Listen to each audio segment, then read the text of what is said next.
Guys. Okay, welcome to my channel. My name is Alinafe, and today's video I'm going to be speaking Chichewa. Wow, did my makeup. That's going to be the challenge. Chichewa is my native language, my mother tongue, my home language. Yeah, it's the language you speak in Malawi. I'm from Malawi, so that's what I'm gonna do in this video. For those who don't understand Chichewa, I will put English subtitles in the bottom so that you guys can understand what I'm trying to say. Anyways, let me start the challenge now.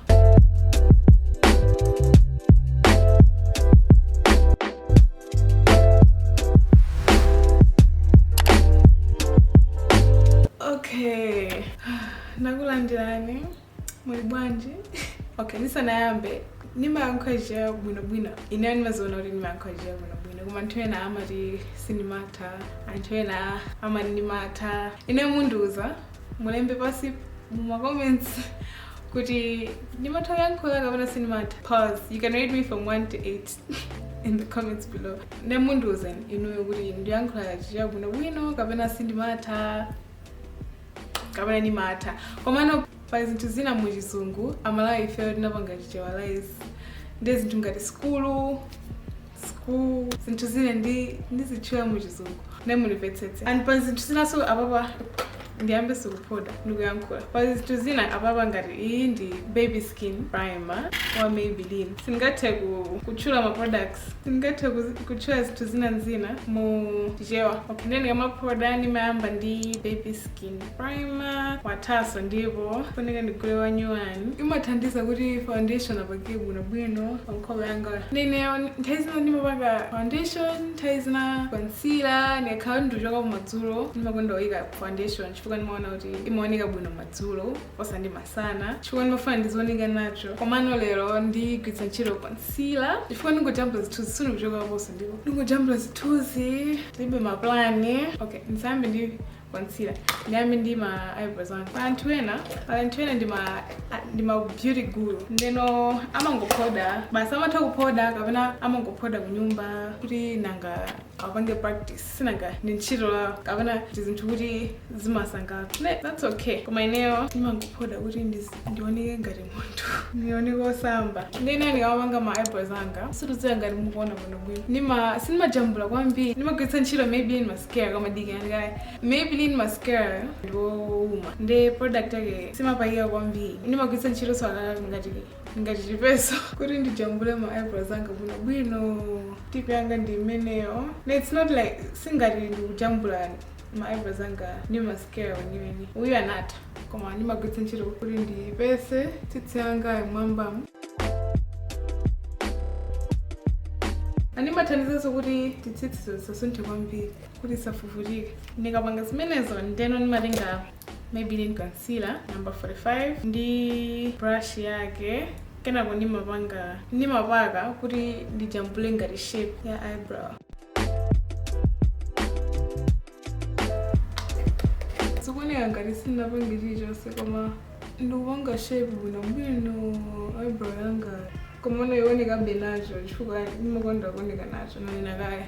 I know ndidziwa kuti anthu ena amakonda kupoda kuti asaoneke ngati iwowo, and that's okay.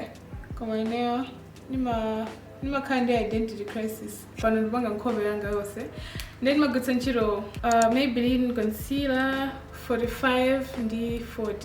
Then masakaniza ndikadiyako pang'ono ndimagwiritsa ntchito 45 monga ngati December mukhala wapita kunyanja, December November kutentha ndi mapyerera ndi dzuwa okumalawi kunoko actually kuliwonse. Ndi ndimakhala ndi makala awiri kuti ndikadiyako pang'ono ndikhoza kugwiritsa ntchito kala imodzi. Iyi nayi 45, iyi ndi 40. Ndimapanga pang'ono kuti ndipange blend kuti ndisakanize ndi kala inayo. Okay.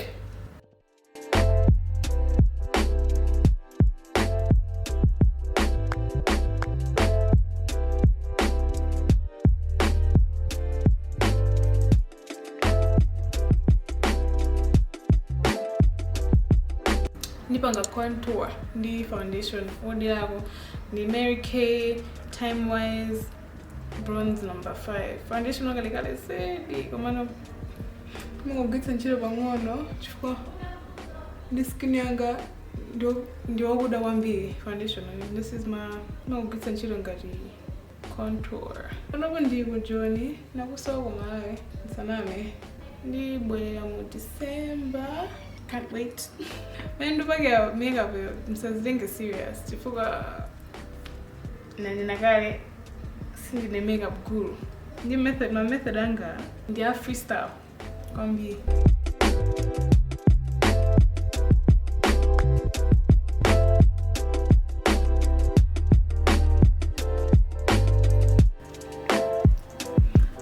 Ngati munjo video hii mfuna muone ma video yena msaiwa wanga subscribe pasiwe paika button kolembo subscribe pangani subscribe join the family. Ngati mufuna so kuone ma video yena mkatambi mkozoone ma video yena pa channel yanga msaiwale kudina like button iyi pasipo kuti ndione kuti zikusangasani bando. Then saneke powder ndipanga ma eyelid nditenga concealer oyera uja ndipaka pamwamba kuti ithandize kuti eyeshadow pakeke bwino anakhaso nthawi kuti isafufutike.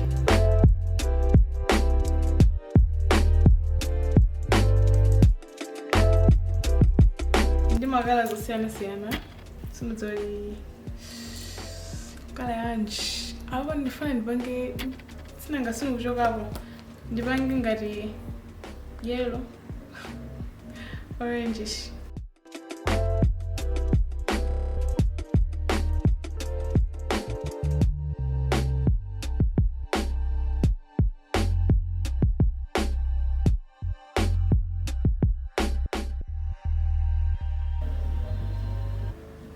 Okay, kana kuni mazaweka powder. Maybe Fit Me powder.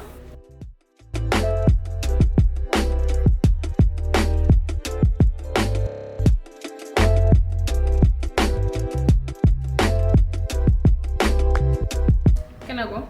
I'm going to blush.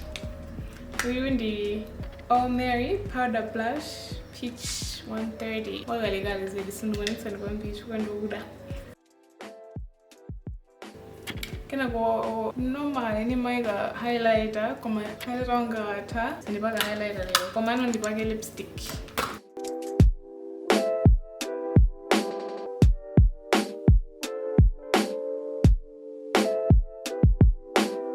Normaliza makeup tutorial yangu mimi. I think challenge hii basi yatia baba ndiambe kuyanka sijusungu. Okay. Challenge is done. I hope you guys liked that video. Rate me, please. Rate me in the bottom because I really need to know. Because if I'm not good, then I will get better. But if I'm okay, then whatever. I know you guys understood properly what I was saying and everything, and yeah, it was a fun makeup tutorial to film. Yeah, this is the look. I do this every day apart from what I was trying to do up here, which was a fail, but this is what I thought when I'm like doing my basic makeup. Hope you guys liked this video. If you guys want to see more videos like these, don't forget to like and subscribe and comment down below. And yeah, thank you guys for watching, and I'll see you guys in my next video.